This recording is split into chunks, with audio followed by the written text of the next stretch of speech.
हो अरिगल खानको लागि चाहिँ तयारी चाहिँ गर्दैछ भाइहरूले अनि म चाहिँ अहिले क्यामेराम्यानमा ल ल यो चाहिँ हाम्रो आजको खाजा है साथीहरू मकै यो चाहिँ मकै हो भनेदेखि यसलाई चाहिँ एकछिनबाट हामीले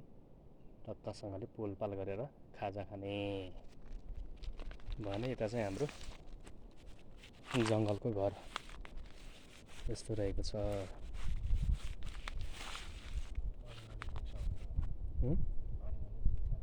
अरिङ्गलले चिल्छ नि त गाह्रो छ नि यस्तो घरमा बसेपछि अरिङ्गल पनि मर्सेट जस्तै बाहिर बाहिर घुमाउने हो अनि भाग्ने हो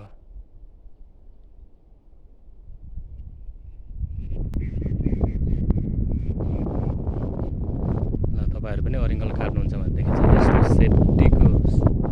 साइड चाहिँ काट्नु होला